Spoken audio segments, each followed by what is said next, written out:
Thank you, Michelle, for that warm introduction. And thank you, Michelle and Felicia and President Eisgruber for this opportunity to introduce myself to Princeton and the larger community today as we commemorate Dr. Martin Luther King. I was born in 1970, an indebted son of the civil rights movement. In many ways, my life and the opportunities I've had were profoundly shaped by the victories of the Black freedom struggle of the 1960s. I am also a child of the civil rights movement in another way.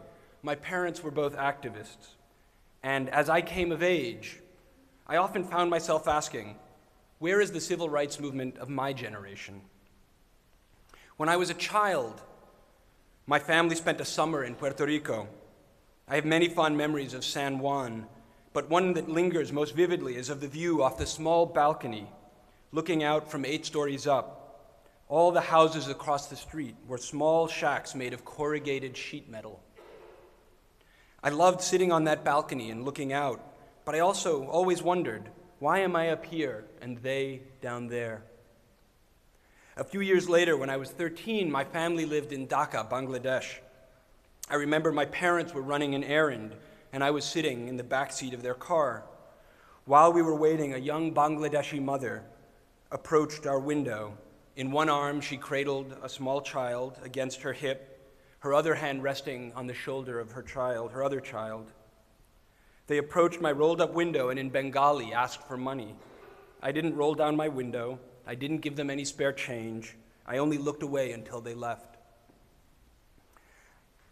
I did ask myself, though, why am I sitting in this car while those children are begging? 15 years ago, I visited South Africa with a fellowship sponsored by the Rockefeller Foundation. In the course of the trip, I jogged beautiful leafy green streets in Johannesburg and kayaked on the gorgeous coast of Cape Town. We toured an elite university and poor townships. We even saw Nelson Mandela give a speech at a large political rally. It was a stirring journey. Toward the end of the trip, several of us went to a fancy restaurant in Cape Town and ate like princes while soaking in views of the ocean. While sitting in that restaurant, though, I had the odd sense that this place could be in almost any rich, cosmopolitan part of the world. It was a strange feeling because I knew just a few miles away, people were living in desperate poverty. And once again, I wondered, how could such a small distance demarcate such different destinies? And here we are today, in the grandeur of this auditorium on the campus of one of the wealthiest and most storied institutions of higher learning in the world. And while just miles away, there are people living in desperate poverty. That night in Cape Town, I had an idea that South Africa might be better understood as a hybrid of a rich country and an impoverished country, both within the same larger national boundaries, almost as if some godlike DJ had remixed Australia and Zimbabwe in a single track. Though the idea felt revelatory at the time, making sense of such duality wasn't really so hard. Apartheid laws that enforced a brutal regime of racial segregation for more than a century had ended only 5 years earlier. Wealth and comfort had coexisted with poverty and hardship for many decades. After working as an internet entrepreneur for a dozen years, these questions about wealth and poverty, freedom and justice continued to linger in my mind, and I became convinced that those questions wouldn't be answered in a startup. Ultimately, those questions led me back to school, and in 2005, as you heard, I pursued a PhD in African American Studies. Once in grad school, I began to see parallels between my experiences in South Africa and those in the United States, not just in our history, but in the way we live now. For example, while most residents of Princeton live in relative comfort, just miles away in places like Trenton, many of our citizens confront serious poverty. In Princeton, just 11% live below the poverty line. In Trenton, 26% do. In Princeton, 72% of us have completed college or graduate school. In Trenton, just 11%. Now, of course, we're a college town, and so that might not be so surprising, but even when we look at birth, there are inequalities. For every 1,000 births to white parents in New Jersey, about 3 babies die in the first year of life. For every 1,000 births to black parents in New Jersey, 13 infants die before that first birthday cake. Put in terms of countries, White babies in New Jersey have about the same survival rates as those born in the Netherlands or Ireland. Black babies born in New Jersey have about the same survival rate as babies born in Albania or the Palestinian territories. In Princeton, we have less than a 1% chance of being a victim of a violent crime. A resident of Trenton is 24 times more likely than us to be a victim of a violent crime. When looking at the risk of being a victim of homicide, whites in New Jersey might as well live in the relatively low homicide tranquility of East Asia, while some African Americans in New Jersey live in conditions resembling some of the most dangerous parts of South America. Mercer County, too, then, is like a rich country and an impoverished country mashed together within one border. And Mercer County is not unique. Almost anywhere we could go in America, the differences in the quality of life for white Americans and black Americans would be similar, or likely even worse. We often talk about rich industrialized nations as if they are alike. Yet over the last few hundred years, European countries developed their governments and political institutions amid much more racially homogeneous populations. Countries like the United States and South Africa, by contrast, were multiracial, colonial societies that developed parallel governing structures for whites and non-whites. What Richard Young and Jeffrey Miser have called a dual state. The rule of law applied for whites, while non-whites were subjected to a predatory state. For Anglo-Americans, the government was bounded by checks and balances, helped to enforce property rights and contracts, and generally worked to encourage economic growth. For African Americans and Native Americans, however, economic growth was achieved by dispossessing the continent's Native Americans and exploiting the labor of its African Americans. For African Americans, the dual state meant slavery. For those who sought freedom, it meant being hunted by dogs. For those accused of even the smallest infractions, it meant the risk of being strung up and lynched by a gleeful mob. The seal of our great country says, E pluribus unum, which means from many we are one. I love the aspiration in that phrase, but the reality is that for most of our history, a more accurate motto would be E pluribus duo, from many we are two. E pluribus duo, from many we are two. The civil rights movement fought to dismantle the dual state, the brutality of which Dr. King describes powerfully in the letter from a Birmingham jail. He writes, "When you have seen the vicious mobs lynch your mothers and fathers at will, and drown your sisters and brothers at whim, when you have seen hate-filled policemen curse, kick, and even kill your black brothers and sisters, when you see the vast majority of your 20 million Negro brothers smothering in the airtight cage of poverty in the midst of an affluent society, when you suddenly find your tongue twisted and your speech stammering as you seek to explain to your 6-year-old daughter why she can't go to the public amusement park that has just been advertised on television, and see tears welling up in her eyes when she is told that Funtown is closed to colored children, and see ominous clouds of inferiority beginning to form in her little mental sky, and see her beginning to distort her personality by developing an unconscious bitterness toward white people, when you have to concoct an answer for a 5-year-old son who is asking, 'Daddy, why do white people treat colored people so mean?' then you will understand why we find it difficult to wait." The civil rights movement saw in the courts and in the legislature the dismantling of legal segregation, the end of our own institutions of apartheid. And with doors opened and freedoms gained, the black middle class has risen dramatically, even to the White House. And yet, can we truly say we are living in a society where from many we are one? For wisdom on that, I turn to one of our leading social commentators, the rapper Flavor Flav. In the 1990s, he rhymed about what happens when you call 911 from a black neighborhood. Going, gone. Now, I dialed 911 a long time ago. Don't you see how late they're reacting? They only come when they wanna. So get the morgue truck and embalm the goner. In a chorus, he goes on, so get up, but get down. 911's a joke in your town. Get up, but get down. Late 911, where's the late crown? In short, Flavor Flav tells us of 911, if your life is on the line, then you're dead today. And while the song 911 is a joke is talking primarily about inequality and access to ambulances, it captures an essential truth that even in the late 20th century, African Americans continue to lack fair and reliable access to critical public services like hospitals, police, and the courts. As a result of this semi-stateless existence, many black neighborhoods were and continue to be subject to much higher rates of violence and social disorder. Why? Why in 2014 don't we have more equal government? Why, if running a few minutes late, you are practically guaranteed a parking ticket in Princeton and guaranteed not to get one in Trenton? Why didn't the end of Jim Crow and the successes of the civil rights movement dismantle the dual state? Why haven't we made more progress?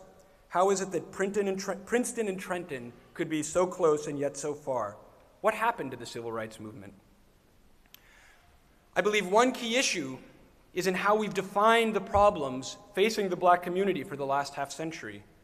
In the Jim Crow era, racism in the law was the primary means of subjugating blacks, and therefore overturning that legalized racial inequality was the primary means of solving the problem. In the Jim Crow era, there was an elegant symmetry between the problem and the solution. If you could identify the former, you could fight for the latter. When Rosa Parks sat at the front of a bus in Montgomery, Alabama, she was mounting an assault on a law that structured the world in a racial hierarchy of white in the front and black in back.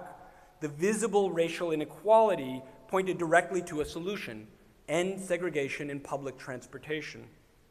Similarly, when my father risked his life to go to Mississippi as one of the 1964 Freedom Riders, he was part of a coalition of people who understood that denying black Americans the right to vote fundamentally contradicted a commitment to racial equality. Once again, the problem of disenfranchisement of black citizens and the solution, legislation like the Voting Rights Act of 1965, could both be understood through a focus on racial equality. Though won with blood and tears, equality under the law proved easier to achieve than true equality of opportunity. Back then, a disparate outcome could often be linked to a racist law or custom. Today, however, the disparate outcomes are not so easily connected back to solutions. One of the great challenges of our times is that the disparities we face today have more complex, nebulous causes and point less straightforwardly to solutions. The tools that help us see a problem are often quite different from the tools that help us solve the problem. We might use a telescope to see the moon, but we can't use a telescope to get there. What do we do when a focus on racial equality is not enough? What do we do when an outcome we don't like is not the product of a racist law, but rather the product of some seemingly race-neutral law? What do we do when some sort of racially inequitable outcome is the result of hundreds or even thousands of small decisions that independently add up to the problem? What do we do when the struggle is not for something lofty like the right to vote, but rather for something complex and mundane, like creating a more responsive bureaucracy? The long black freedom struggle for equality of opportunity in education offers one example. In 1954, the landmark ruling Brown versus Board of Education held unanimously that separate but equal was inherently unequal. And while this case was one of the most important steps in the long fight to undermine racial hierarchy and Jim Crow segregation, its focus on abolishing racial inequality has not been enough to equalize outcomes in education. Since Brown versus Board of Education, America has tried dozens of reforms that have their roots in the idea of advancing racial equality. School desegregation, busing, increased diversity in hiring, and more multicultural curricula are just a few of those efforts. And to be clear, those reforms have improved the outcomes of black students, but big gaps remain. I grew up in New York and had the privilege of going to some of the best public schools in America. After college, some of my friends went back and taught in the New York City public school system. My friend Julie found herself as a brand new teacher working with a class of students, all of whom had serious disciplinary problems. Was she assigned to those students because she was the best equipped to help those students? No. She was the newest teacher in the school, had the least seniority, and therefore was assigned the most difficult class. Her experience turns out to be quite common. Research finds that those students most in need often have the least experience, least able teachers, even within the same school. This kind of sorting, in which talent flows to where it's needed least, is part of how many public and private institutions operate. Just as with teachers, a typical police officer who has seniority will avoid the most difficult beats. In short, seniority systems in hiring and placement often reinforce the racial inequities we see in academic achievement or in differential levels of violence by neighborhood. And seniority systems are just one of many seemingly simple, seemingly colorblind rules that help produce highly differential outcomes for poor people and poor people of color in particular. And this is a new and troubling kind of problem, segregation without the galvanizing face of the segregator, cruelty bred by cloudy, diffuse systems, not a vengeful governor, not a bad law, no Bull Connor sicking dogs on children. Seeing the racial inequities caused by a policy like seniority helps us identify where the work needs to be done, but it's not immediately obvious how a commitment to racial equality can help us make a fairer seniority system. If you could wave a wand, would you abolish seniority? Would you try to create a more equitable seniority system? There are many possibilities, but none quite as clear as eliminating a racist law. A growing body of research also shows that when compared to other industrialized countries, American education, from kindergarten all the way through high school, underperforms for everyone, rich and poor, black and white. We must continue to strive for racial equality and access to quality education, but what if racial equality is not enough? When I was in junior high school in New York, I begged my way out of wood shop and into computer shop, as it was called then. Though I didn't know it at the time, in that small transfer, I moved from a track preparing me for a job in the industrial economy to a track that prepared me for our current information age. What if our current system of public education is inadequate for the new challenges of the information age and a highly global competitive economy, irrespective of race? Again, looking for racial inequality helps us see the problem, but the solutions are not immediately obvious. Many problems in our contemporary criminal justice system are revealed by paying attention to racial inequality. But again, those same problems are not easily solved through that lens. I was once part of a fellowship looking at issues of justice across the United States and abroad. At one meeting, we heard from an activist fighting against the death penalty in Mississippi. In an impassioned speech, he shared with us some of the troubling statistics about the racial disparities in death penalty sentencing. At the heart of his argument was the idea that the death penalty is inherently unjust because it is applied so unfairly, and it is applied unfairly. But at the end of the speech, one of the people in my fellowship asked, couldn't your emphasis on racial inequality just as easily be an argument that the state of Mississippi should be executing more white people? By focusing on racial inequality, the activist never actually made a principled argument against the death penalty itself. He never stated some form of the principle that in a free society, a government should not kill her citizens except perhaps in self-defense. He never argued that perhaps the death penalty violates the constitutional prohibition on cruel and unusual punishment. He did not make a case that even a fairly applied death penalty would be unjust for anyone, black or white. The racial disparity in sentencing for crack cocaine versus powder cocaine is another example of how a narrow focus on racial equality can lead us astray. Prior to 2010, a person caught with 5 grams of crack cocaine could be subject to a 5-year mandatory minimum prison sentence. A person caught with powder cocaine would receive the same sentence only if in possession of 500 grams. Powder cocaine is more popular with whites and crack cocaine with blacks. This 100-to-1 disparity offended anyone looking at the issue with a focus on racial equality. The Fair Sentencing Act of 2010 attempted to rectify the matter by evening out this disparity somewhat. And while the Fair Sentencing Act represents modest progress, attention to racial inequities here takes our eyes off the prize of asking whether policies like the war on drugs are actually worthwhile for anyone, white or black. When we ask, is the outcome fair by race, we can fail to ask why alcohol addiction is a medical issue and cocaine addiction a criminal issue. When we ask, is the outcome fair by race, we can fail to ask why is possessing tobacco cigarettes, which we know are deadly, legal, but possessing marijuana cigarettes, which are safer, illegal. In 1970, about 300,000 people were incarcerated in this country. Today, there are 2.3 million people in prison. We incarcerate in America more people than any other country in the world. The United States has less than 5% of the world's population, but a quarter, 25% of the world's prisoners. This is a strange kind of distinction for the land of the free. Over the last 40 years, our criminal justice system has become vastly more punitive, while the effects of this increased punitiveness have been disproportionately borne by African Americans. About 60% of those sent to prison are not black.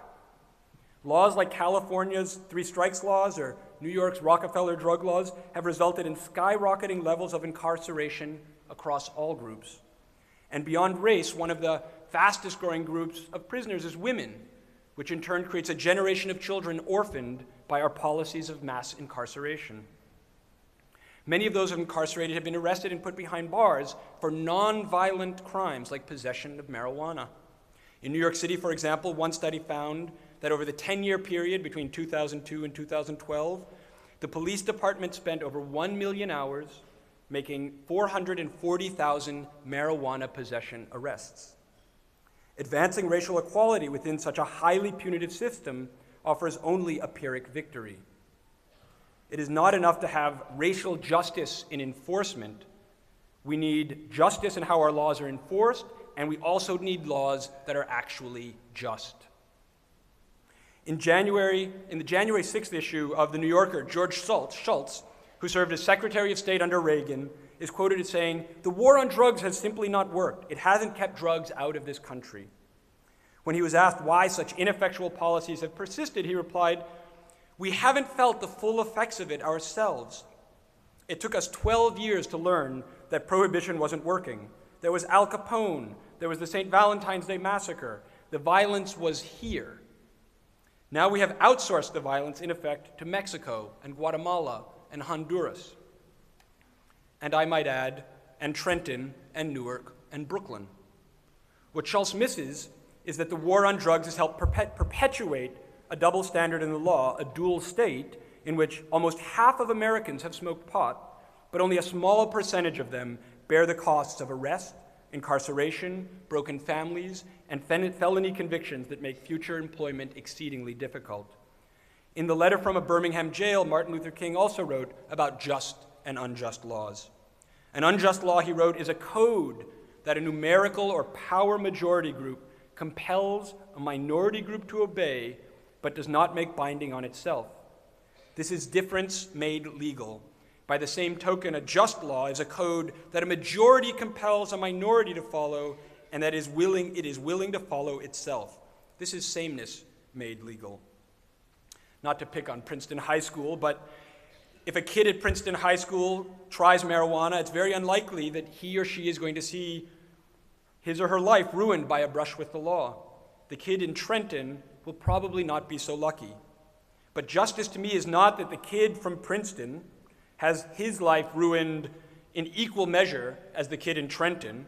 No, justice in this case means a rational and humane set of laws that aim to reduce the harms of substance use or abuse without enmeshing anyone in the criminal justice system.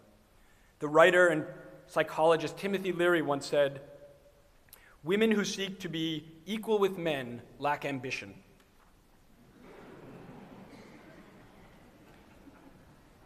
Perhaps we advocates for justice and racial equality have also lacked ambition. When I was first offered a job here at Princeton, my wife and I debated where to live. She's a Princeton alum from the class of '04, so she knew the area. Her preference was to live someplace a little more rural, and we got lucky and we found a place about 1.5 miles from here where we could grow our own vegetables and I could bike to campus. When my wife floated the idea of keeping chickens, city kid that I am, I resisted. Ultimately, I should mention I'm also newly married, so I ultimately relented. And now every morning I begin my day by letting the chickens out of their coop, and every night I close them up. At one point in the fall, as some of you may know, a large number of hawks were migrating through Princeton. At about the same time, my wife had ordered a new batch of baby chicks. One of those hawks stumbled on our little trove of chicks, and almost every day for a few weeks hovered like death ominously in trees near our house. We did what we could to keep the babies protected with fences and netting, but every so often the hawk would swoop down and attempt to pick off one of our little birds. One of the surprising joys of owning chickens has been discovering all the ways in which our language is influenced by our agricultural past. As a political scientist, I've long been interested in pecking orders among people, but it wasn't until I became a gentleman farmer that I actually saw the origins of the phrase. Every day, our baby chicks would push and shove and peck to establish who was higher and who was lower in the pecking order. One morning when I moved the baby chicks into the fenced and netted area that we had set up to protect them from the hawk, I saw the hawk sitting especially close in a tree right above the coop. The baby chicks were oblivious and continued to play their status games, pushing and pecking, establishing hierarchy. All of their attention was on each other, and I found myself saying, "You guys, the hawk, the hawk!" I thought about how foolish they were to devote so much energy to competing with each other when some amount of cooperation might have helped protect them from this much bigger threat. I shook my head at their pea-brained behavior. I soon realized, though, that in many cases we big-brained humans aren't much better.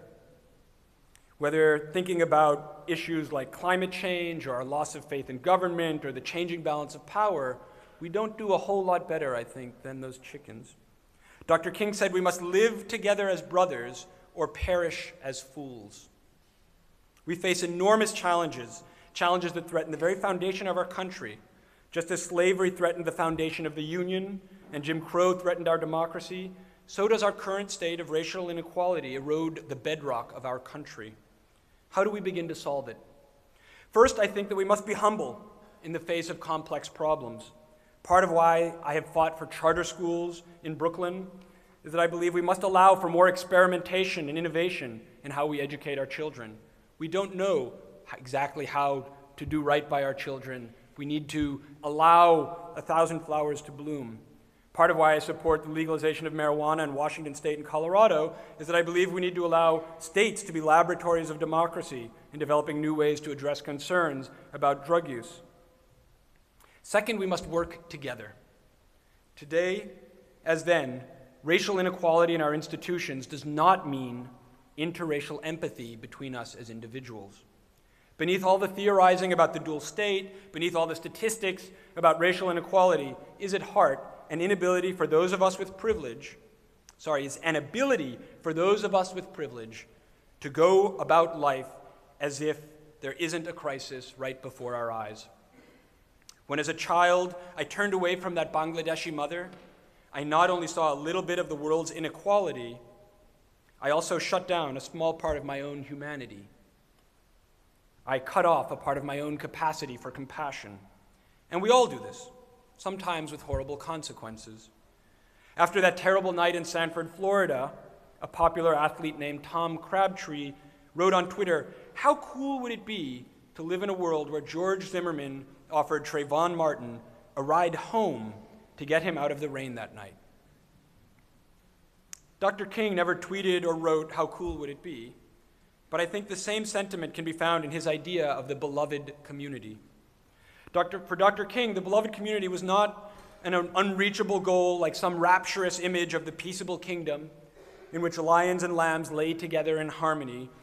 Rather, the beloved community was, for Dr. King, a realistic, achievable goal that could be attained by a critical mass of people committed to and trained in the philosophy and methods of nonviolence.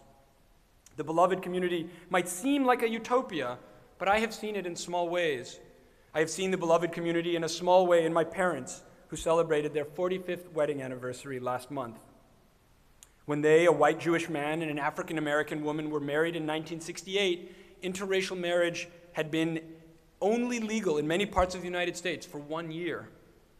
I have seen the beloved community in their commitment to the power and love and empathy across lines of difference. I have seen the beloved community in my own crazy circus of a wedding. People came from around the world and both showered us with love and showed us you can't do it alone. Life is going to be hard, and we all need folks to lean on. I have seen the beloved community in a small way in the many friends and family and strangers who have rallied to help me and my wife in our fight against her debilitating illness. I have seen the beloved community in a small way in the many states that now recognize that love is love and that no one should be denied the right to marry. And I've seen the beloved community here at Princeton. I have seen it in the work of my students who have been transformed by the Prison Teaching Initiative. I have seen it in the work of groups like Sustained Dialogue, founded here to discuss the undiscussable of race on campus, and which has now grown into the Sustained Dialogue Campus Network on 27 campuses across the US, as well as in Central America and Africa. James Baldwin once wrote, "We cannot be free until they are free." And unless we can truly empathize across lines of difference, unless we can see each other with love and not fear, unless the pain of the few is felt by the many, progress will continue to be elusive. As Dr. King said, we are caught in an inescapable network of mutuality, tied in a single garment of destiny. Whatever affects one affects all indirectly. My fellow Princetonians, my friends, the civil rights struggle of our time remains how to push from e pluribus duo ever closer to e pluribus unum. Even in this challenging age of segregation without a segregator, and work to establish that beloved community that Dr. King bequeathed to us all in his dream. Thank you.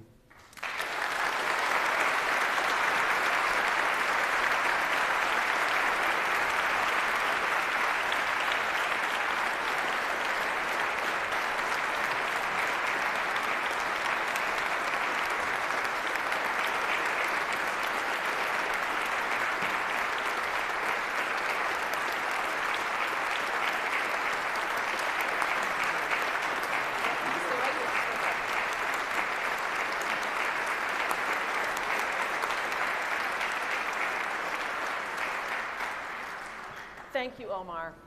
You've given us so much to consider and take away. I've already handed Omar a small token of our appreciation, and as Professor Eisgruber comes back to the stage to present the Journey Award, please join me in another round of applause.